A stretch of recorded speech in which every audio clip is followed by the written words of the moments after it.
ನಿನ್ನೆಯ ಬಿಹಾರ ರಾಜ್ಯದ ಚುನಾವಣೆಯ ಫಲಿತಾಂಶ ಬಿಜೆಪಿ ಜೆಡಿಯು ಎನ್ಡಿಎ ಕೂಟ ಪ್ರಚಂಡ ಜಯಬೇರಿಯನ್ನ ಬಾರಿಸಿರುವಂಥದ್ದು. ಚುನಾವಣೆಯ ಫಲಿತಾಂಶ ನರೇಂದ್ರ ಮೋದಿಜಿಯವರ ಜನಪ್ರಿಯತೆ, ಬಿಹಾರ ರಾಜ್ಯದ ಮುಖ್ಯಮಂತ್ರಿಗಳು ನಿತೀಶ್ ಕುಮಾರ್ ಅವರ ಅಭಿವೃದ್ಧಿ ಕೆಲಸ ಕಾರ್ಯಗಳು ಇವೆಲ್ಲವನ್ನು ನೋಡಿ ಬಿಹಾರ ರಾಜ್ಯದ ಮತದಾರರು ಮತ್ತೊಮ್ಮೆ ಎನ್ಡಿಎ ಕೂಟಕ್ಕೆ ಆಶೀರ್ವಾದವನ್ನು ಮಾಡಿದ್ದಾರೆ.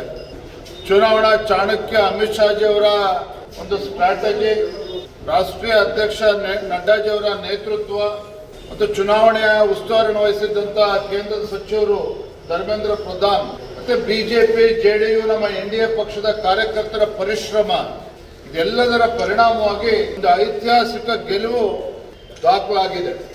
ರಾಹುಲ್ ಗಾಂಧಿ ಅವರು ವೋಟ್ ಚೋರಿ ಅಂತ ಹೇಳ್ಕೊಂಡು ಬಿಹಾರ ಚುನಾವಣೆ ಮುಗಿಯೋವರೆಗೂ ಸಹ ಅಪಪ್ರಚಾರವನ್ನ ಮಾಡಿಕೊಂಡು ಒಂದು ರೀತಿ ಅರಾಜಕತೆಯನ್ನ ಸೃಷ್ಟಿ ಮಾಡುವಂತ ಒಂದು ಷಡ್ಯಂತ್ರ ಕುತಂತ್ರ ಕಾಂಗ್ರೆಸ್ ಪಕ್ಷ ಮಾಡಿದ್ರು ಸಹ ಅಲ್ಲಿನ ಮತದಾರರು ಕಾಂಗ್ರೆಸ್ ಪಕ್ಷವನ್ನ ಸಂಪೂರ್ಣವಾಗಿ ತಿರಸ್ಕರಿಸಿದ್ದಾರೆ.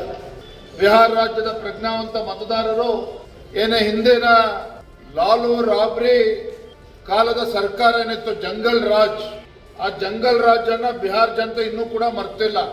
ಹಾಗಾಗಿ ಅಲ್ಲಿರುವ ಪ್ರಜ್ಞಾವಂತ ಮತದಾರರು ನಮಗೆ ಜಂಗಲ್ ರಾಜ್ ಬೇಡ, ಬಿಹಾರ ರಾಜ್ಯದಲ್ಲಿ ಮಂಗಲ್ ರಾಜ್ಯ ಇರಬೇಕು ಅಂತೇಳಿ ಮತ್ತೊಮ್ಮೆ ಬಿಜೆಪಿ ಜೆಡಿಯು ಕೂಟಕ್ಕೆ ಇವತ್ತು ಬೆಂಬಲವನ್ನು ನೀಡಿದ್ದಾರೆ. ದೇಶಾದ್ಯಂತ